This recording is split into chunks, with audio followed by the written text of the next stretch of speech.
This clip is brought to you by SaveWithConrad.com.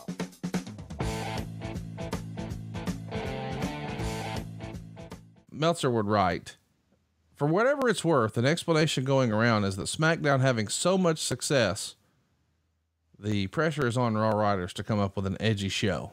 And they tried and seemingly failed at doing so. This was very reminiscent of a Vince Russo written version of Nitro. I don't think this show in and of itself was a disaster, just as an aberration type of show where you wouldn't want to see a second week like it. Now, just to add context, the edgy things are Eugene turned heel on Jim Duggan and beat him up with a 2x4. Eric Bischoff was the guest GM and he's helping all the heels. Umaga's destroying Maria. That's right. Umaga's destroying Maria to set up a John Cena save. And maybe the most historic portion of the night, of course, was Kevin Federline challenging John Cena to a one-on-one match at the New Year's Day Raw. And it's a pretty interesting show otherwise too, besides the controversy. We get a main event of Roddy and Ric Flair defending the tag team titles in a no DQ match against Rated RKO. DX would run out and help Piper and Flair get the win. And then old Eric gets his face pushed into Big Dick Johnson's ass. Lot to unpack here. Eric comes back for a guest spot, I think, to help promote the book and whatnot. And hey, by the way, while you're here, we're going to shove your head up Big Dick Johnson's ass. Eric was a gamer. Can't say he wasn't. No, you can't. Eric was always Eric did business. Yeah. Eric understood that Eric Bischoff, the character on television, was different than Eric Bischoff, the human being and the person in real life. So Eric never had any problem having fun with his character and doing whatever it is needed to be done and got it. Eric got it. No doubt about that. He got Big Dick Johnson's butt. Yes, he did. It was all greased up for him too.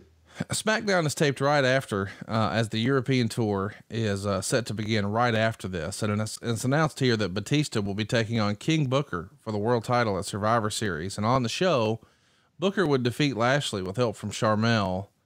It seems like this is just set up to really help Lashley move to ECW.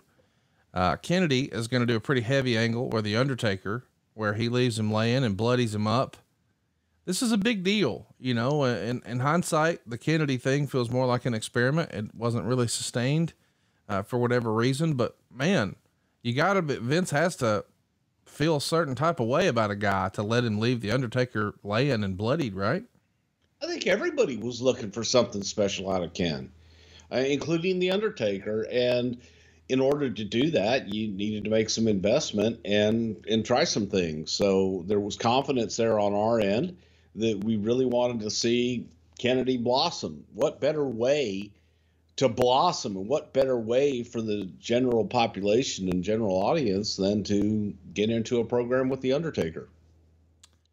Was there ever talk of having John Cena and Umaga in a singles match here at Survivor Series instead of this 10-man elimination tag? It feels like Umaga has the rocket ship strapped to him, and clearly John Cena is the brand.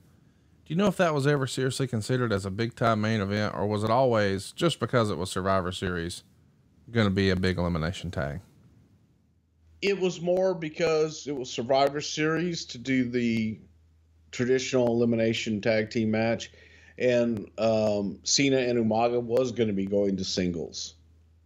So it was like, well, let's wait for that, because you kind of have a freebie with the elimination tag. It's Survivor Series. Hey, it's Conrad Thompson. Thanks for checking out the podcast here on YouTube. Be sure to hit the subscribe button and the notifications bell so you get a notice anytime we upload some new content. And go save yourself some money right now. If you're in a 30-year loan or you have credit card debt, it's not a matter of if I can save you money. It's a matter of how much. Find out right now for free at SaveWithConrad.com.